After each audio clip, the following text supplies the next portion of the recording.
창세기 6장 5절로 16절까지의 말씀입니다. 여호와께서 사람의 죄악이 세상의 관영함과 그 마음의 생각의 모든 계획이 항상 악할 뿐임을 보시고 땅 위에 사람 지으셨음을 한탄하사 마음에 근심하시고 가라사대 나의 창조한 사람을 내가 지면에서 쓸어버리되 사람으로부터 육축과 기는 것과 공중의 새까지 그리하리니 이는 내가 그것을 지었음을 한탄함이니라 하시니라. 그러나 노아는 여호와께 은혜를 입었더라. 노아의 사적은 이러하니라. 노아는 의인이요 당세의 완전한 자라. 그가 하나님과 동행하였으며 그가 세 아들을 낳았으니 셈과 함과 야벳이라. 때에 온 땅이 하나님 앞에 패괴하여 강포가 땅에 충만한지라.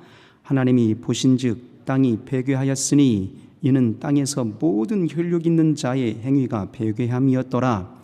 하나님이 노아에게 이르시되 모든 혈육 있는 자의 강포가 땅에 가득함으로 그 끝날이 내 앞에 이르렀으니 내가 그들을 땅과 함께 멸하리라. 너는 잣나무로 너를 위하여 방주를 짓되 그 안에 간들을 막고 역청으로 그 안팎에 칠하라. 그 방주의 제도는 이러하니 장이 300규빗, 광이 50규빗, 고가 30규빗이며 거기 창을 내되 위에서부터 한 규빗에 내고 그 문은 옆으로 내고 상중하 3층으로 할지니라. 아멘. 오늘은 구원을 준비한 노아의 믿음에 대해서 한번 나누고자 합니다. 우리가 믿음을 떠올리게 될 때 그 믿음의 정의를 한 줄로 요약해 놓은 그 명장면의 성경의 구절을 떠올리게 됩니다. 잘 아시는 것처럼 히브리서 11장 1절의 말씀이 있지요. 믿음은 바라는 것들의 실상이요 보지 못하는 것들의 증거니 선진들이 이로써 증거를 얻었다라고 그렇게 한 줄로 믿음의 정의에 대해서 그렇게 선언해 주셨습니다. 그러니까 보지 못하는 것들의 증거, 바라는 것들의 실상이라고 말씀하심이죠. 그래서 믿음은 없는 것을 있는 것처럼 부르시는 겁니다. 죽은 자를 산 자처럼 부르시는 겁니다. 불가능을 가능케 하는 그 믿음의 역사인 거죠. 우리는 이와 같은 믿음을 믿는 자가 된 것입니다. 얼마나 감동스럽습니까? 얼마나 힘에 벅차십니까? 그런데 말이죠. 놀라운 것은 이와 같이 위대하고 고결하고 정결한 이 생명력 있는 믿음의 정의를 우리의 신비에 새긴 자가 되었음에도 불구하고도 문득 우리가 삶의 유경 속에 놓일 때에 이 믿음을 잃어버리게 되더라 함이죠. 이 믿음이 그 모든 유경 속에서 건져내는 능력이 되고 없는 것을 있는 것처럼 불러내시고 죽은 자를 산 자처럼 불러내시는 그 놀라운 세계의 믿음으로 우리가 믿었음에도 불구하고도 유경 가운데 놓이게 되면 우리의 삶이 그 믿음을 놓아버리게 되는 역설적인 모습을 우리가 보일 때가 참 많았던 것입니다. 비근한 예로 말이죠. 구약 때에 이스라엘 백성들이 430년 동안 애굽 땅에서 당신들을 구원하여 달라고 전심으로 창조주에 사시는 하나님을 향하여서 부르짖습니다. 그 믿음의 고백이 하나님께 상달된 바가 되었고 그들의 부르짖음의 고백을 들으시고 간역자들에서 고통당함을 보시고 하나님께서 그들을 건져내 주셨습니다. 10가지의 재앙의 역사, 애굽 사람들에게는 10가지 재앙이었지만 이스라엘 민족들에게는 하나님의 전능하심에 살아계신 하나님의 그의 손길을 본 역사의 이적의 현장들이었죠. 그 놀라운 역사의 이적의 현장을 믿음으로 받고 그들이 드디어 이제 구원함을 입고 광야로 나오게 되었습니다. 함성을 질렀고 주 앞에 영광의 찬송을 돌렸더라고 그렇게 노래하며 찬송하며 나온 발걸음이었습니다. 자, 그런데 말이죠. 이제 그들이 홍해바다 앞에 맞닥뜨리게 되는 겁니다. 그리고 뒤에는 애굽 군대가 쫓아오는 거예요. 그들이 그렇게 놀라운 역사의 이적을 경험했음에도 불구하고도 잠시 홍해바다 앞에 놓여 있을 그때에 당신들이 죽음이 임박하게 된 그의 순간 가운데에 그들이 보였던 믿음의 행위가 어떤 거였습니까? 아, 내가 죽는구나. 라는 그 두려움 가운데 전능자의 그 믿음의 세계에 없는 것을 있는 것처럼 부르시고 죽은 자를 산 자처럼 불러내셨던 그의 창조의 역사의 능력의 믿음을 싸그리 잊어버리게 되는 겁니다. 당장 그 앞에 놓여있는 현실 때문에 말이죠. 그래서 이렇게 원망합니다. 하나님을 원망하고 모세를 원망합니다. 우리가 죽을 곳이 없어서 이 홍해바다에 빠져 죽게 하고자 원함으로 우리를 불러내었던 거라고 말이죠. 이와 같이 무너지는 세계의 모습을 보이는 그의 믿음의 현장들이 마치 우리의 모습과도 너무도 흡사하게 닮아 있다라는 것입니다. 그런데 오늘 본문에 본 노아의 믿음은 결코 그렇지 않았다라는 사실이죠. 노아의 믿음을 오늘 본문에는 이렇게 말씀하십니다. 노아의 믿음에 대해서 9절에 말씀하시는데, 노아의 사적은 이러하니라. 노아는 의인이요 당세의 완전한 자라. 그가 하나님과 동행하였으며라고 하나님께서 그의 믿음을 인정하여 주셨습니다. 자, 그런데 노아가 당세에, 그러니까 당시의 시대 상황에 말이죠, 완전한 자가 되고 그리고 의인이 되었고 하나님과 동행한 자가 되었다라는 이 표현의 역사를 보고 정언할 때 노아가 살았던 당시의 시대적인 상황을 보아야만 됩니다. 노아가 살았던 그 시대적인 상황이 어떤 환경이었건데 과연 이와 같은 믿음을 인정해 주셨을까 하는 것이 있죠. 노아가 살았을 때의 그 시대적인 상황은요, 하나님이 심판하지 아니하고서는 견딜 수 없는 그렇게 죄악이 관영했던 시절이었던 것입니다. 마치 이스라엘 백성들이 광야 홍해바다 앞에 섰을 때에 그의 무너짐의 세계 속에 하나님을 원망하고 모든 백성들이 다 하나님을 원망했고 모세를 원망했지 않았습니까? 그때보다도 더 심각하고 아주 피폐하게 된 그런 환경의 모습이었던 겁니다. 그렇게 절망스러운 환경이었고 하나님께서 심판하지 아니하시면, 그가 지으신 창조의 모든 세계를 이 지면에서 쓸어버리지 아니하면 견딜 수 없는 그런 모습 가운데에도 노아는 하나님과 동행하였고 당세에 완전하였고 의인이라고 칭함을 받을 수 있는 믿음을 놓지 않았던 삶의 모습이었던 겁니다. 얼마나 대단한 믿음입니까? 노아가, 에녹은 365년을 살게 되는데요, 에녹은 365년을 살 때에 300년 동안 하나님과 동행하더니 함으로 그가 죽음을 경험하지 못한 가운데에도 하나님께서 그를 들려주셨습니다. 자, 그런데 노아는 몇 살을 삽니까? 장장 950년, 1000년 가깝게 살아간 인생입니다. 그런데 그 1000년 가깝게 살아가는 그 모든 환경 속에서 하나님과 동행하였더라. 이 얼마나 위대한 믿음이겠습니까? 자, 그런데 이 노아 당시에 하나님께서 심판하지 아니하면 견딜 수 없는 그 환경의 모습의 배경을 좀, 심판의 원인들을 좀 들여다보면 이렇습니다. 왜 하나님께서는 노아 때에 그들을 심판하시겠다라고 선언하셨고 그렇게 심판하실 수밖에 없었을까 하는 얘기지요. 그들의 삶의 배경을 좀 곱씹고자 합니다. 그의 원인이 뭐였을까? 심판의 배경들 말이죠. 오늘 성경이 이렇게 선언합니다. 그들을 심판할 수밖에 없었던, 하나님께서 그의 죄악의 관영됨을 놓치지 않을 수 없었던 그 이유를 이렇게 선언하십니다. 5절의 말씀입니다. 자, 곱씹어 볼까요? 여호와께서 사람의 죄악이 세상의 관영함과 그 마음의 생각의 모든 계획이 항상 악할 뿐임을 보시고 였습니다. 어떤 환경이었습니까? 노아가 살아가던 그때 그 시절의 환경의 모습이 말이죠, 사람의 죄악이 세상에 관영했다, 넘쳐났다 함인 거예요. 자, 그런데 또 놀라운 아주 디테일한 표현을 쓰십니다. 사람의 죄악이 세상에 관영할 수밖에 없었던 그 근본적인 이유를 바로 이어서 설명하시죠. 어떤 이유라고 설명하십니까? 그 마음의 생각이, 모든 계획이 항상 악할 뿐이었다라는 겁니다. 마음의 생각과 계획이 항상 악했어요. 그래서 사람의 언어는 어디에서 출발합니까? 마음의 생각에서 그의 언어가 되뇌어지는 거죠. 그리고 그 언어에 되뇌어짐은 행동으로 나타나게 되는 것입니다. 그래서 다시 말하게 되면 하나님께서 지으신 창조의 모든 인생들이 그의 근본된 세계, 그런 마음의 모든 근본된 세계가 이미 죄악으로 무너져 버린 것입니다. 생각과 계획함이 모두 항상 악했다 이 말입니다. 그의 결과물로 죄악이 관영하게 되었던 거죠. 그래서 하나님은 그들의 죄악으로 인해서 하나님은 심판하시겠다라고 선언하시는 겁니다. 그 죄악상이 아주 구체적으로 하나님이 기록해 내시는데 그들의 죄악상이 어떤 행동으로 수반되었을까요? 11절에 이렇게 말씀하십니다. 사람의 마음과 생각이 항상 악하여진 그런 근본이 무너진 세계 속에 나타나는 행동들이 사람의 죄악이 세상에 관영하게 되었는데, 그 죄악에 관영한 세계상이 어떻게 나타났을까 함을 보니까 11절에 이렇게 표현하십니다. 때에 온 땅이 하나님 앞에 폐괴하여 강포가 땅이 충만한지라 그랬어요. 때에, 그때가 언제입니까? 노아 때에 온 땅이 하나님 앞에 폐괴하여 그랬어요. 이 폐괴라는 말은 성적인 부패, 성적인 타락을 말하는 것입니다.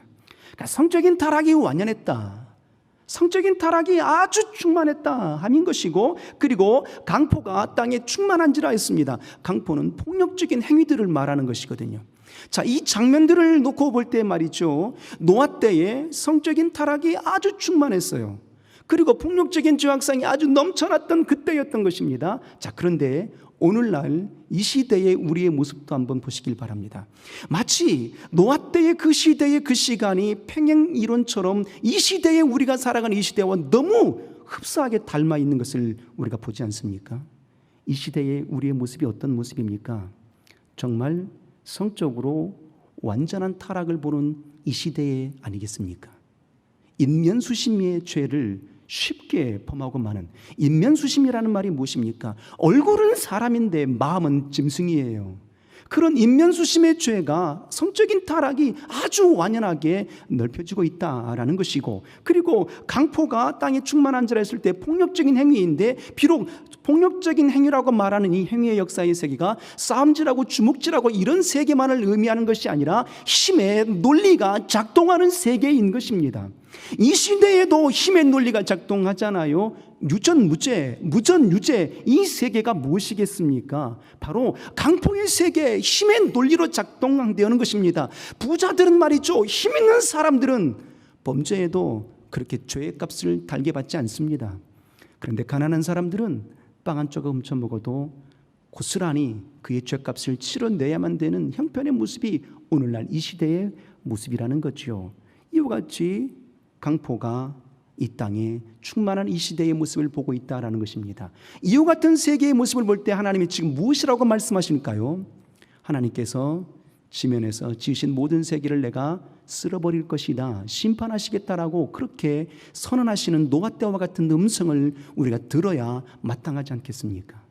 그리고 다시 하나님께서 노아 때에 그들을 심판할 수밖에 없었던 또 다른 이유를 마태복음 24장 38절 39절 이하에 이렇게 기록하고 계십니다. 노아 때에 노아가 방주를 짓고 방주 안에 들어갈 때까지 그들이 먹고 마시고 시집가고 장가가고 심판이 이르렀음에도 불구하고도 그때에 그들이 그의 심판을 깨닫지 못하였더라, 이렇게 선언하고 있었던 것입니다. 시집가고 장가가고 먹고 마시는 그 모든 삶의 역사가 무엇이겠습니까? 먹고 마시는 세계, 시집가고 장가가는 모든 세계로 인하여 하나님이 심판의 이유가 되겠습니까? 이유가 될 수 없죠. 이 세계는 열심히 살았던 세계니까요. 이 땅에 살아갈 때에 시집가고 장가가고 먹고 마시기 위해서 열심히 일하고 땀 흘리는 것 아니겠습니까? 그러면 그때의 노아 때의 시대에 그때의 그 사람들은 어떻게 살아갔을까? 열심히 살았다라는 것입니다. 그러면 열심히 산 게 죄일까요? 그렇지 않죠. 바로 심판이 임하였음에도 불구하고도 심판을 깨닫지 못하였더라, 이게 바로 하나님이 심판의 이유였던 것입니다. 자, 그런데 노아는 어떤 세계였을까요? 히브리서 11장 7절에 노아의 믿음에 대해서 이렇게 선언하십니다. 노아는 믿음으로, 노아는 장차 알지 보지 못하는 그의 세계에 대해서 경고하심을 받고 믿음으로 방주를 예비하여서 그와 그 가족이 구원함을 입었다라고 말하고 있는 겁니다. 보지 못하는 일에 경고하심을 받았어요. 그 경고하심을 노아만 받은 게 아닙니다. 오늘 창세기 6장 5절 이하의 그의 경고하심의 세계의 메시지를 7절, 12절 아주 선언하고 계시죠. 13절에도 선언하고 계십니다. 모든 인생들에게 하나님께서 경고의 메시지를 선언해 주셨어요. 죄악이 넘쳐났으므로, 세상의 죄악이 관영하였으므로, 하나님 앞에 폐괴와 강포가 충만하였으므로 내가 그들을 다 심판할 것이다라고 노아에게만 그의 심판을 선언하시는 게 아니었어요.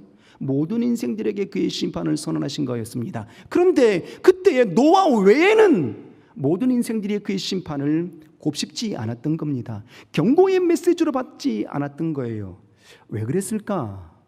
그 이유를 좀 고민해 보게 되었습니다. 왜 그 시대에 그때의 그 사람들은 죄악이 관영했으므로 그때의 그 경고의 메시지를 듣지 못했을까? 그건 너무 평범한 것 같았다 이 말입니다. 그래서 고민해 보니 이런 생각이 문득 드는 겁니다. 아담 이후로 노아 때까지 심판을 본 적이 없습니다. 아담 이후로 노아 때까지 심판이라는 심판을 그들이 목도해 본 적이 없어요. 겨우 아담 그리고 하와가 에덴 동산에서 선악과를 먹지 말라는 선악과를 먹고 마음으로 말미암아서 범죄함으로 그들이 에덴 동산에서 쫓겨나는 그 사실만 본 거죠. 그리고 땀 흘려서 필경 너희가 수고하여야 음식을 먹으리라 했던 것처럼 땀 흘리는 수고, 그의 역사만 본 겁니다. 그리고 하와이를 향하여서는 해산하는 수고를 본 겁니다. 그러니까 그의 심판의 역사의 세계가 그들에게 와닿지 않은 거죠. 그래서 하나님이 심판하신다 하셨을 때에 심판을 제대로 본 적이 없는 겁니다. 그러니까 이들이 두렵지 않았던 거예요. 아유, 심판한다고 할지라도 내 때는 아닐 거야. 이 시대도 똑같지 않습니까? 우리가 입술로 읊조립니다. 정말 지금은 말세 중에 말세야. 성적으로 타락하고 이렇게 힘의 논리가 작동하는 걸 보게 되면 너무 타락해서 하나님의 심판이 임박했어 라고 우리는 입술로 되뇌입니다. 그런데 한켠에는 뭐라고 고백하시죠? 그래도 내 때는 아닐 거야. 내 때는 아닐 거야. 내가 살아 생전에는 하나님의 심판은 아니올 거야. 오지 않을 거야 라고 그렇게 하나님의 경고의 심판의 메시지를 그냥 흘려 떠내려 보내고 있다라는 사실인 거죠. 자, 노아의 때와 이 시대의 우리의 모습과 너무 닮아 있는 거예요. 노아 때에 하나님이 그렇게 심판의 경고의 메시지를 허락하여 주셨던 그때의 삶의 현장의 모습과 이 시대에 우리가 살아가는 삶의 현장의 모습이 너무 흡사한 겁니다. 노아만 믿음의 사람이었을까요? 노아의 가족도 믿음의 사람이지요. 주변의 사람들은 믿는 사람들이 없었을까요? 믿는 사람들이었을 겁니다. 그런데 그들은 하나님의 심판의 경고의 메시지를 받지 않았던 겁니다. 자, 그런데 노아는요, 경고하심을 받았고 그리고 경외하심으로 구원의 방주를 예비한 겁니다. 그래서 노아의 믿음은 어떤 믿음입니까? 라고 물어본다면 노아의 믿음은 한 줄로 정리하게 될 때 노아의 믿음은 구원을 준비한 신앙인이었습니다 라고 그렇게 정리가 되는 것입니다.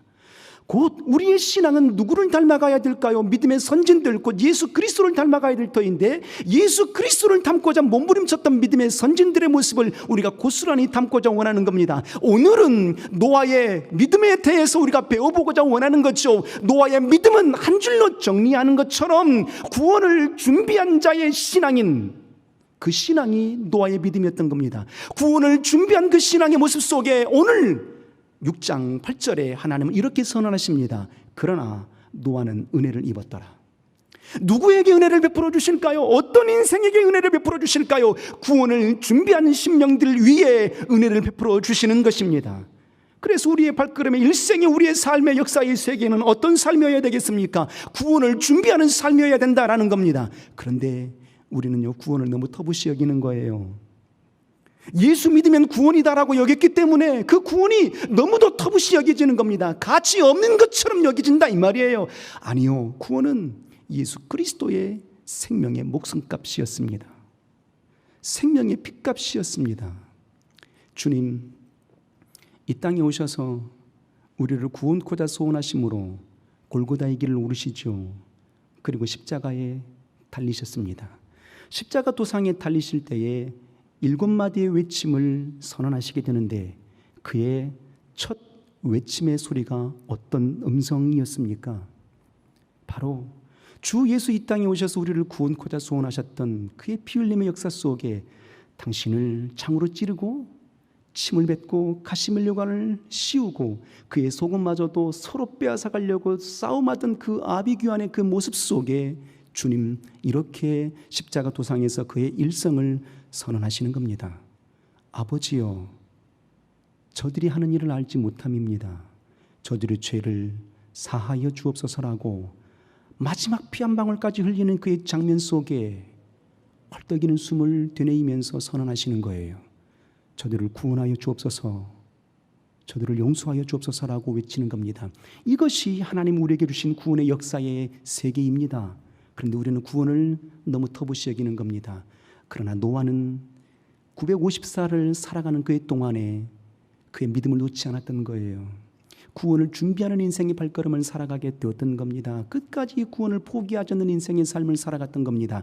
그래서 말이죠, 우리는 어떤 인생을 살아가야 되겠습니까? 가장 먼저 준비해야 될 세계는 시집가고 장가가는 것을 준비함도 마땅하죠. 직장을 준비함도 마땅합니다. 집을 사고자 원하여서 몸부림치는 그 역사도 마땅합니다. 그러나 그보다 먼저 준비해야 될 세계는 구원을 준비해야 되는 것입니다.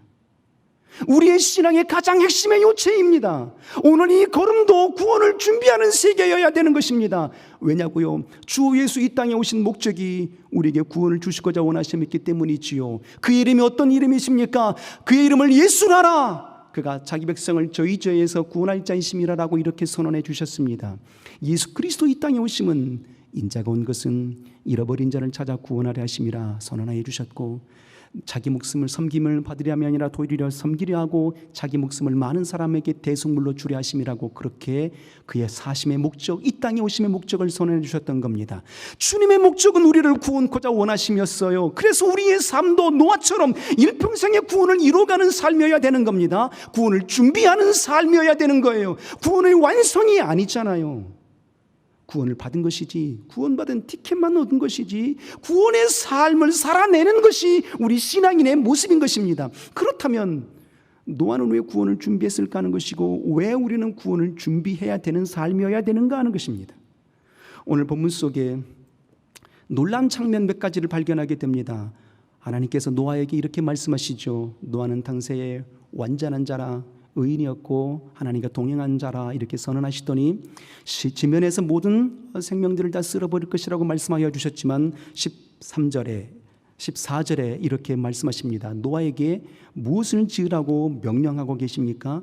14절에 너는 잣나무로 너를 위하여 방주를 짓되 이렇게 말씀하십니다. 우리가 구원을 준비해야 되는 그의 이유와 목적이 이 장면 속에 담겨져 있는 거죠. 그리고 너는 너를 위하여서 방주를 짓되라고 말씀하시면서 대충 지어라 이게 아니고 하나님의 계획하심과 명확한 방주의 설계도를 그에게 주시는 거였어요. 그래서 너는 그 안에 간들을 막고 역청으로 간파게 칠하고 방주의 제도는 이러하니 장과 광과 고가 이렇다라고 말씀하시고, 창은 어떻게 내고 문은 어떻게 내고 라고 그렇게 선언해 주셨어요. 그러니까 쉽게 말하게 되면 구원의 세계에는 말이죠, 방주를 지으라고 말씀하시는 것은 노아에게 너는 구원을 준비하라 라고 말씀하신 것 동일한 맥이 맞닿아 있는 것 아니겠습니까?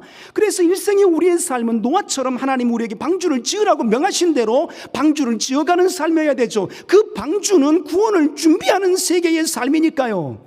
그런데 그 방주를 그가 노아가 생각한 대로 노아의 계획에 따라서 노아의 방법으로 지은 게 아니었던 겁니다. 다시 말하게 되면 구원을 준비하는 세계는 하나님의 계시하심이었던 겁니다. 하나님의 명령하심이었던 거죠. 그래서 노아는 당신의 뜻대로 당신의 계획대로 방주를 지은 게 아니었어요.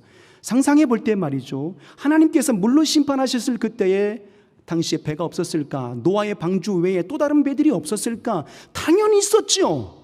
있었으니까 배를 만들라고 말씀하시는 거였죠. 그런데 왜 노아의 배만 살아났겠습니까? 왜 노아의 배만 살아났을까 하는 거예요. 이 역사의 세계를 오늘 본문 속에서 아주 디테일하게 선언해 주시는 것입니다. 쉽게 말하게 되면 말이죠, 방주를 지으라고 명하셨던 그의 역사의 세계는 창세전부터서 에베소서 1장 3절 4절 5절 6절 쭉 이어서 하시는 말씀이 무엇입니까? 하나님이 우리를 향하여서 창세전부터서 이미 우리를 구원코자 작정하셨고 하나님의 아들로 우리를 삼아주셨고 예수 그리스도를 보내심하라고 약속해 주셨고 계획해 주셨던 것입니다. 곧 노아에게 하나님께서 너는 방주를 지으라고 명하셨던 그 역사의 세계는 바로 구원을 준비하라고 말씀하시는 하나님의 계시였던 거예요. 구원의 세계는 사람의 생각도 아닙니다. 사람의 방법도 아닙니다. 사람의 원함도 아니었어요. 하나님의 작정하심이었고 하나님의 계획하심이었으며 하나님의 뜻하심이었던 것입니다. 곧 구원의 세계는 하나님께서 우리에게 펼쳐주시는 은혜의 역사의 터전이었던 겁니다. 그 은혜의 역사의 터전 위에 너희는 너를 위하여 방주를 지으라고 말씀하시는 거예요. 그래서 노아는 그의 음성을 따라서 하나님의 방주를 짓는 세계자가 된 것입니다. 일평생의 삶이 물론 한 70년 정도 방주를 지었을 거라고 예상이 됩니다. 그 70년 동안의 그의 삶 역사 속에 말이지요, 노아 500세 때에 셈과 야벳을 낳게 되고, 그리고 100년 가깝게 방주를 짓고 600세 되던 해에 방주 안에 들어가게 됩니다. 그리고 1년 각각 1년 하고도 7일을 이제 방주 안에 있게 되죠. 그리고 그 방주 안에 있고 나오고 난 다음에 300년을 더 삽니다. 950년 동안 하나님과 동행하는 인생의 삶을 산 거예요. 구원의 방주 가운데에 구원을 준비하고 예비하는 삶을 살았던 겁니다. 우리도 노아와 같은 신앙을 닮아가기를 소원합니다. 자, 이제 짧게 말씀을 정리하고자 원합니다. 좀 신속하게 시간이 가버렸으니까요. 그렇다면 그 방주의 구조는 우리에게 어떤 것을 의미할까? 우리는 어떻게 구원을 준비하는 삶이 되어야 될까 하는 겁니다. 자, 성경을 한번 읽도록 하겠습니다. 14절 방주의 구조가 어떻게 되어 있는지를 보게 되면 우리가 준비해야 될 구원의 세계가 어떤 것인지를 우리가 마주하게 되는 겁니다. 14절을 한번 읽겠습니다. 시작. 너는 잣나무로 너를 위하여 방주를 짓되 그 안에 간들을 막고 역청으로 그 안팎에 칠하라. 하나님이 노아에게 이렇게 방주를 지으라고 말씀하셨던 그 방주의 세계는 어떤 세계일까를 보게 되니까 이렇게 말씀하십니다. 너는 너를 위하여 방주를 질 때 그 안에 간들을 막고 역청으로 칠하라 그랬어요. 역청하게 되면, 쉽게 말하게 되면 정제되지 않는 석유 원액입니다. 그러니까 방수 처리용으로 역청을 바르라 했던 겁니다. 물이 새지 않도록, 그러니까 방주는 하나님이 지으라고 말씀하셨던 방주의 세계는 안전한 처소였던 겁니다. 그리고 다시 그 안에 칸들을 막으라, 사이간자니까 간들을 막으라, 사이를 막으라 했으니까 방을 여러 개 만든 겁니다. 방은 왜 필요했을까요? 방은 쉼의 장소잖아요. 안식의 장소이잖아요. 그래서 방주를 지으라고 말씀하셨던 그 구조의 세계는 방주만이 안전한 처소야. 방주만이 너희가 쉴 수 있는 곳이야. 곧 예수 그리스도 안에 들어온 자들만의 영원한 안식이 있고, 예수 그리스도 안에 들어온 자들만의 안전한 처소가 된다. 영원한 쉼을 얻을 수 있다라고 선언해 주시는 겁니다. 놀라운 장면을 마주하게 되는데요. 자, 이렇게 방주를 지으라고 명하셨고 이제 노아는 방주를 짓게 됩니다. 그때에 이제 7장 1절에 보니까 방주를 다 짓고 나게 되니까 하나님께서 이렇게 말씀하십니다. 7장 1절에 여호와께서 노아에게 이르시되 노아 내 온 집은 방주로 들어가라. 짓고 난 이후에 노아에게 말씀하시는 거예요. 방주로 들어가라. 잘 보십시오. 그리고 너는 정결한 짐승은 암수 7씩, 부정한 것은 암수 2씩 내기로 취하여 방주로 들어가게 하고 라고 하셨어요. 노아의 가족들도 들어갔고 이제 암수 정결한 것은 7쌍, 부정한 것은 2쌍씩 들어가게 된 겁니다. 자, 그들이 어떻게 되었을까요? 7장 15절 16절에 보니까 이렇게 설명하십니다. 방주 안에 다 들어갔지요. 들어가고 난 다음에 어떻게 하셨을까? 내버려뒀을까요? 아니요. 이렇게 말씀하십니다. 15절 16절에 무릇 기식이 있는 육체가 2씩 노아에게 나와 무릇 방주 안에 들어갔으니 들어간 것들은 모든 것의 함수라 하나님이 그에게 명하신 대로 들어가매 여호와께서 그를 닫아 넣으시니 방주의 문을 닫았습니다. 자, 방주의 문까지 닫았습니다. 그 위에 어떻게 되었을까요? 8장 15절 16절 이하를 보게 되니까 이렇게 보십니다. 자, 놀라운 장면을 목도하게 됩니다. 하나님이 노아에게 말씀하시되 가라사대 이제 방주 안에 1년이 지났고 물이 빠지게 되었어요. 그리고 이제 그 방주 안에서 이제 불러내시는 장면입니다. 누가 나오는지 자만히 한번 보시길 바랍니다. 16절입니다. 너는 내 아내와 내 아들들과 내 자부들로 더불어 방주에서 나오고, 노아의 가족들이 8명의 가족이 들어갔잖아요. 그 중에 단 한 사람도 죽은 사람이 있어요? 없어요? 없습니다. 왜 그랬을까요? 방주가 안전한 처소였으니까요. 방주는 안식의 처소였으니까요. 단 한 사람도 죽지 않은 겁니다. 안전하게 나오는 역사였어요. 곧 예수 그리스도 안에 들어온 자들은 단 한 사람도 잃어버리지 않는 겁니다. 마지막 날에 다시 살리는 이것이니라고 주님 선언해 주셨잖아요. 그리고 이후에 방주만 그들에 나온 것이 아니라 17절에도 너와 함께한 모든 혈육이 있는 생물 곧 새와 육축과 땅에 이기는 모든 것을 이끌어내라. 단 한 동물도 죽지 않았어요. 모두가 다 안전하게 거하였고 안전하게 나오게 된 것입니다. 그리고 그들을 향하여서 이렇게 선언하시죠. 생육하고 번성하고 땅에 충만하라고 이렇게 선언해 주시는 겁니다. 구원을 준비하라고 말씀하시면 연유가 무엇이겠습니까? 예수 그리스도를 맞이하고 예수 그리스도 안에 거할 수 있는 존재가 되어라고 말씀하신 분의 선언과 맞닿아 있는 것입니다. 그러므로 우리가 예수 안에 들어가게 된다면, 예수 안에 머물러 있다면, 주님의 은혜의 임재의 초소 안에 우리가 머물러 있다면 우리는 안전한 거예요. 우리는 평안의 쉼을 얻게 되는 거예요. 하나님의 보전하심과 보호하심이 있는 겁니다. 그러므로 범사의 주 예수 그리스도만을 의지하는 구원을 준비하는 믿음의 삶이 되시기를 주의 이름으로 축복합니다. 그리고 다시 오늘 본문 6장 15절에 이렇게 말씀하십니다. 16절에 이렇게 말씀하시죠. 방주의 구조에 대해서 더 디테일하게 이렇게 선언하십니다. 16절입니다. 거기 창을 내되, 거기가 어디입니까? 노아의 방주를 얘기하는 거죠. 노아의 방주에 창을 내되 어떻게 내라고 얘기하고 있습니까? 위에서부터서 한 귀빗에 내고 그랬어요. 3층으로 되어 있는 상중하로 3층으로 되어 있는 구조에 있는데 3층 꼭대기에 창문을 내라고 말합니다. 뭔가 이상하지 않습니까? 집의 구조를 보게 되면 창문은 어느 쪽에 있습니까? 지붕에 있습니까? 아니면 벽 쪽에 있습니까? 당연 벽 쪽에 옆쪽으로 놔야 되는 게 정상이잖아요. 그런데 노아의 방주의 구조는요, 창을 하늘로 내라고 말씀하고 계시는 거예요. 꼭대기 3층 위에서 말이죠. 왜 그랬을까요? 이게 바로 우리 신앙인들의 구조적인 삶을 말하고 있는 겁니다. 우리 신앙인들은 말이죠, 세상을 보는 게 아니에요. 하늘의 하나님을 바라보는 거죠. 하나님을 바라보는 하늘 소망의 눈을 연 자가 우리 신앙인의 삶의 구조인 겁니다. 그래서 노아에게 곱씹어 주는 거예요. 너는 배를 짓는데 상중하 3층으로 짓고 창은 내되 바로 3층 꼭대기에서 하늘을 향하여서 창문을 내라라고 말씀해 주셨어요. 만약에 창문을 옆으로 냈더라면 어떤 현상이 일어나게 되었을까요? 심판이 40주야에 비가 내리고 창이라에서 물이 넘치는 그의 물의 심판 속에 말이죠, 창문을 열게 되었을 때 어떤 장면을 노아가 보게 될까요? 아비규환의 모습을 보게 될 것입니다. 시체들이 떠다니는 모습들, 소리치며 아우성치는 그 모습을 보았을 겁니다. 그 모습을 보고 노아는 평안했을까요? 평안할 수 없죠. 얼마나 큰 충격과 트라우마에 쌓이겠습니까? 그래서 하나님은 말이죠, 창문을 옆으로 내라고 말씀하지 않았어요. 창은 하늘로 내라, 오직 하나님만을 바라보아야 돼 라고 선언해 주시는 장면인 겁니다. 자, 상상해 봅니다. 노아의 방주 가운데 1년 동안, 1년하고도 7일을 머물러 있게 되는데 말이죠, 그 1년 넘게 머물러 있는 그의 방주 속에서 그들은, 노아의 가족들은 예배를 했을까요? 안 했을까요? 당연 예배했을 겁니다.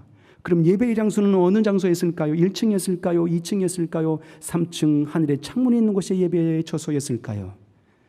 상상해 보건대 당연 하늘에 창문이 있는 3층이었을 겁니다. 왜냐고요?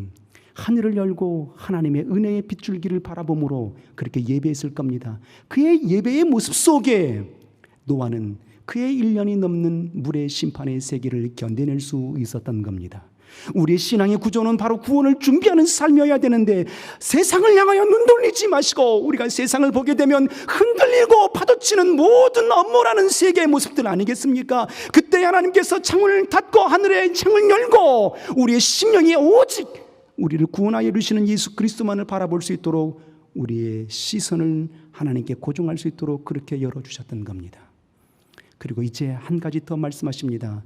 문을 내되 옆으로 내고 말씀하시는데, 그 문의 세계에 대해서 이렇게 선언하십니다. 문은 옆으로 내라고 말씀하셨는데 문이 몇 개였을까요? 문은 딱 하나였습니다. 그 문이라고 얘기하고 있거든요. 단수잖아요.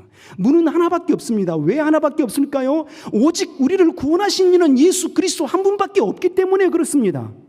천하범사에 우리를 구원할 만한 다른 이름을 우리에게 주신 적이 없나니라고 사도행전 4장 12절 이하에 말씀하여 주셨지요.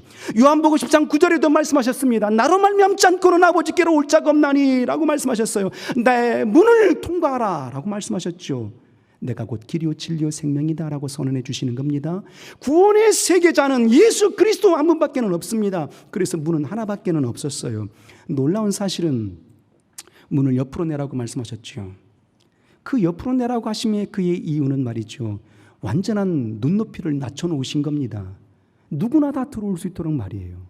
3층이 있었다면 그 꼭대기까지 어떻게 올라갈 수 있었겠습니까? 없죠. 그러니까 아무나 들어올 수 있도록 모두에게 열려져 있는 문으로 문은 옆으로 내라고 말씀하셨던 거예요. 구원의 눈높이를, 구원의 문턱을 완전히 낮춰주신 것이죠. 그런데 우리는 어떻게 생각하십니까? 우리가 이 구원이라는 문제 외에 각각의 부서마다 말이죠, 필요한 일꾼들을 원합니다. 거기에 적재적소에 필요한 일꾼들을 구함이 마땅하죠. 그런데 말이죠, 내가 원하는 사람이 아니라면, 내가 뜻하는 사람이 아니라면 쉬이 그를 받아주고 용납하려고 하지 않거든요. 왜일까요? 문이 옆으로 나 있지 않기 때문에 그렇습니다. 가난한 자도 올 것이요, 저는 자도 올 것이요, 병든 자도 올 것이요, 부유한 자도 올 것이라고 주님 그렇게 문을 열어주셨는데 우리는 선택하는 거예요. 너는 괜찮고 너는 안 돼. 그대의 말씀은 괜찮고 그대의 말씀은 온전치 않아, 이렇게 선언해 본 적이 너무 많다라는 것입니다. 왜일까요? 주님은 구원의 문을 몇 프로 내라고 누구나 다 올 수 있도록 만방의 모든 열방의 민족들에게 열어주셨는데 우리는 그렇지 않다 이 말입니다. 내가 원하는 사람, 내가 좋아하는 사람만 필요해, 내 뜻에 합한 사람만 필요해 라고 그렇게 고백해 본 적은 없으신가라는 것입니다. 그래서 우리는 말이죠, 우리 구원의 문을 옆으로 낼 수 있는 그 방주의 구조를 완벽하게 숙지하고 철저하게 신앙을 준비해 나가는 삶이 되기를 주 이름으로 소원합니다. 일생 우리의 삶은 노아처럼 구원을 준비하는 삶이어야 돼요. 한 가지 말씀을 봅니다. 놀라운 장면, 감동스러운 장면인데요, 왜 하나님은 우리에게 구원을 준비하라고 말씀하셨을까요? 왜 방주를 지으라고 노아에게 말씀하여 주셨을까요? 14절 한 절만 한번 읽고 마치겠습니다. 방주를 지으라고 말씀하신 이유 말입니다. 구원을 준비하는 신앙인이 되어라고 말씀하신 이유를 선언하십니다. 14절 한 번 더 읽어볼까요? 시작. 너는 잣나무로 너를 위하여 방주를 짓되. 아멘. 누구를 위해서 방주를 지으라고 하시는 겁니까? 너를 위해서, 나 자신을 위해서, 너와 너를 위해서 방주를 지으라. 다시 말하게 되면 구원의 준비의 세계의 신앙의 발걸음들은 너를 위해서 필요한 거야. 나 영혼을 구원코자 소원하심으로 너를 위해서 구원을 준비하는 신앙인의 발걸음이 되어줘 라고 주님은 그렇게 선언해 주고 계시는 겁니다. 노아가 그렇게 구원을 준비하는 신앙인의 발걸음이 되었으므로 그의 가족을 구원해냈습니다. 하나님이 창조한 모든 세계의 창조물을 구원해낸 것입니다. 이 시대에 우리가 호흡하고 있는 이 놀라운 장면의 세계는 노아의 그 믿음 때문이었던 겁니다. 구원을 준비한 그 믿음 때문이었죠. 그렇다면 일생에 우리가 구하여야 될 세계가 무엇이겠습니까? 우리가 준비해야 될 세계가 무엇이겠습니까? 구원의 세계입니다. 구원의 완성을 이룬 게 아니니까요. 어찌 보면 우리가 개혁의 여정에 놓여있는 이 세계도 말이죠, 구원의 준비의 세계인지도 모릅니다. 좀 더 겸손하고 좀 더 겸비하고 신앙의 주인 되신 머리 되신 예수 그리스도만을 바라보고자 소원했던, 하늘의 창을 열었던 그 구조의 삶의 모습을 담고자 소원한 여정이니까요. 그러니까 우리가 철저하게 예배함의 모습이 구원을 준비하는 세계이겠죠. 온전히 주님을 향하여 찬송과 찬미를 돌리며 구원을 준비하는 세계일 것입니다. 말씀을 가까이 하고 주님 안에 거하길 소원하는 그 모든 발걸음들이 구원을 예비하고 준비하는 자의 신앙일 것입니다. 노아처럼 말이죠, 우리 이런 신앙이 되기를 진실로 소원합니다. 오늘 이 저녁에 구할 때도 말이죠, 주여 내게 주신 생명의 구원의 역사의 세계를 내가 잃지 않게 도우소서라고 구할 수 있는 자가 되기를 원합니다. 이것이 우리의 믿음이 되기를 진실로 소원합니다. 이와 같은 믿음의 고백 위에 찬송합니다.